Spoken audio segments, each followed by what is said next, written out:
So hello everyone. ये जो video है इस वीडियो में मैं आप लोगों को एक्सप्लेन करूंगा कैसे वाइल लूप और डू वाइल लूप लिखा जाता है और दोनों में अंतर क्या होता है।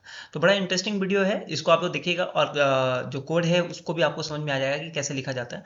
तो सबसे पहले हम लोग आते हैं, एक इमेज है, उस इमेज के थ्रू हम लोग समझते हैं कि difference between while loop and do while loop होता है क्या है। तो दोनों का जो सिंटेक्स है लिखने का, यानी कि वाइल लूप लिखने का जो सिंटेक्स है वो कम्प्लीटली डिफरेंट है, कम्प्लीटली अलग है डू वाइल लूप के थ्रू। तो सी प्रोग्रामिंग लैंग्वेज के अंदर पे दो तरह का लूप होता है, एक एंट्री कंट्रोल लूप होता है, एक एग्जिट कंट्रोल लूप होता है। तो वाइल लूप जो है वो एक तरह का एंट्री कंट्रोल लूप है और डू वाइल लूप जो है वो एक तरह का एग्जिट कंट्रोल लूप है, राइट। तो यहाँ पर आप देखिएगा जो हम लोग जो सिंटेक्स है वाइल लूप का वो है आपका वाइल। पहले हम लोग वाइल लिखते हैं और फिर इसके बाद वाइल के अंदर पे जो बॉडी होता है वो एग्जीक्यूट करता है, तभी एग्जीक्यूट करेगा जब वाइल का जो अंदर लिखा हुआ कंडीशन जो है वो अगर सही रहा। तो जैसे ही कंडीशन सही रहा, ट्रू रहा, तो वो वाइल बॉडी के अंदर में जाएगा और अपडेट जो आपका कोड है वो एग्जीक्यूट होगा और फिर इसके बाद जो अपडेट करने का जो हमारा वैल्यू रहेगा उसको अपडेट करेगा, या ब्रेक रहेगा तो ब्रेक हो जाएगा, राइट। और अगर बाई चांस अगर ये कंडीशन फॉल्स होता है तो इन दैट केस वो क्या हो जाएगा, इफ फॉल्स, और वो बाहर आकर लूप के बाहर लिखा हुआ जो स्टेटमेंट होगा तो वो उसको प्रिंट कराएगा। एक बार हम लोग डू वाइल लूप को समझते हैं, डू वाइल लूप को कैसा लिखा जाता है। तो बोलता है कि डू वाइल लूप को लिखने से पहले जो हम लोग सिंटेक्स यूज करते हैं उस सिंटेक्स में डू को पहले लिखते हैं। यहां पर देखिएगा वाइल को हम लोग पहले लिखते हैं और डू को पहले लिखते हैं, और यहाँ पर जो लास्ट जो होता है वाइल लिखते हैं। तो यहाँ पर जो वाइल कंडीशन हम लोग आगे लिख रहे हैं वो हम लोग लास्ट में लिखते हैं और उसको इंड करते हैं सेमी कॉलम से। तो देखिएगा जब भी आप डू वाइल लूप बना रहे हैं तो उसको आप हमेशा इंड विथ सेमी कॉलम करिएगा, तो इससे क्या है, एरर नहीं आएगा। एक बार हम लोग कोड में चलेंगे और कोड में इसको कोडिंग के थ्रू समझेंगे कि दोनों में अंतर क्या है। तो आइए एक बार हम लोग यहाँ पर कोड में लिखते हैं और यहाँ पर लिखता हूँ मैं, स्क्रीन थोड़ा बड़ा कर देता हूँ ताकि आप लोग ठीक से देख पाए। हैज़ इंक्लूड stdio.h,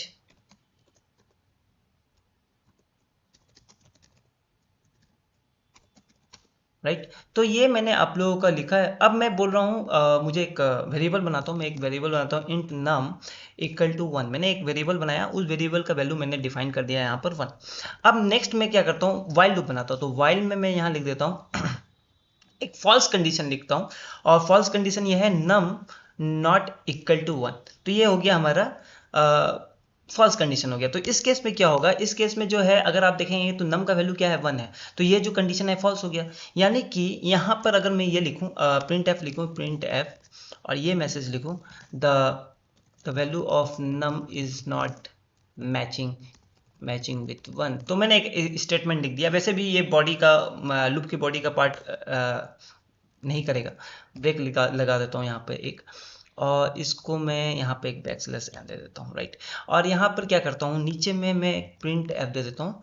सो यहाँ पे लिख देता हूँ आई am outside of while loop body, right. तो ये जो मैसेज है, ये मेरा मैसेज जो है ये आपका वाइल लूप बॉडी से बाहर का मैसेज है, राइट। तो हमारा ये जो पूरा का पूरा जो कोड है एक बार उसको फिर से समझ लेते हैं कि नम मैंने एक वेरिएबल बनाया जो कि है 1, और यहाँ पर मैंने एक वाइल के अंदर कंडीशन बनाया कि नम जो है वो 1 के बराबर नहीं है।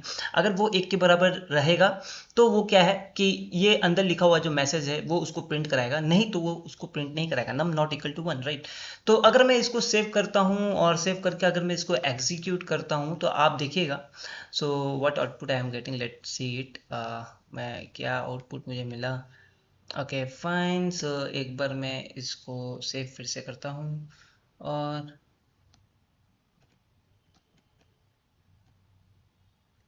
चलो, okay fine.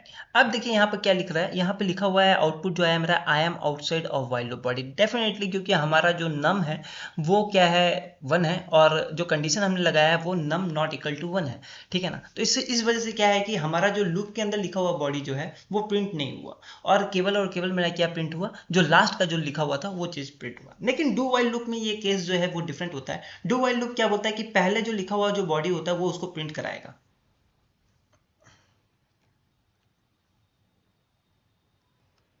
So do while loop लिखने के लिए हम लोग क्या करते हैं, मैं क्या करता हूँ, इस पूरे कोड को, ये जो पूरा बॉडी है इसको मैं कट करता हूँ। यहाँ से मैंने इसको कट किया कंट्रोल एस दिखाने के लिए, और यहाँ पर मैं एक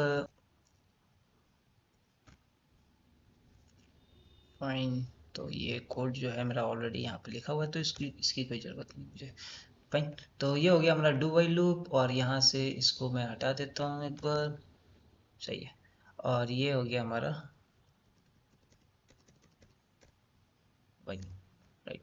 तो ये हमारा वाइल लूप हो गया, डू वाइल लूप। अब एक सेमी कॉलम यहाँ लगाना कंपलसरी है सर, उसको आप लोग लगा लीजिएगा।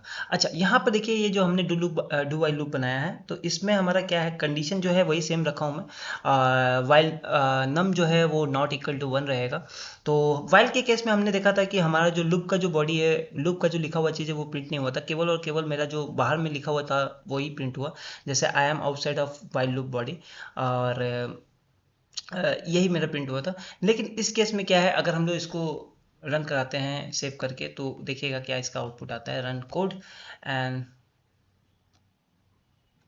देखिए यहाँ पर क्या है, the value of num is not matching with 1। But देखिएगा मैंने मैंने यहाँ पर जो कंडीशन बनाया है नम नॉट इक्वल टू 1, लेकिन फिर भी क्या है, जो वाइल लूप की बॉडी का जो डू के अंदर पे जो लिखा हुआ बॉडी है वो एक बार प्रिंट करता है, राइट। तो ये एक डिफरेंस रहता है। वाइल लूप में क्या होता है कि जैसे ही कंडीशन ट्रू रहा तो ही क्या है कि वाइल लूप के अंदर लिखा हुआ जो बॉडी है वो प्रिंट होगा, अदरवाइज प्रिंट नहीं होगा। लेकिन डू वाइल के अंदर पे क्या होता है कि डू वाइल जब बनाते हैं उसके अंदर लिखा हुआ जो बॉडी का स्ट्रक्चर होता है वो एक बार तो प्रिंट जरूर करेगा। जैसे इस केस में आप देखिए क्या है, कंडीशन फॉल्स है, उसके बावजूद भी ये जो लाइन है मेरा प्रिंट हुआ, the value of num is not matching with 1, right. And I am outside of the while loop body. तो ये काफी इंटरेस्टिंग है, आप इसको अपने साइड से इस कोड को करिएगा, और कोड को करने के बाद आप लोग मुझे कॉमेंट में बताइएगा कि आप लोगों का क्या आउटपुट है।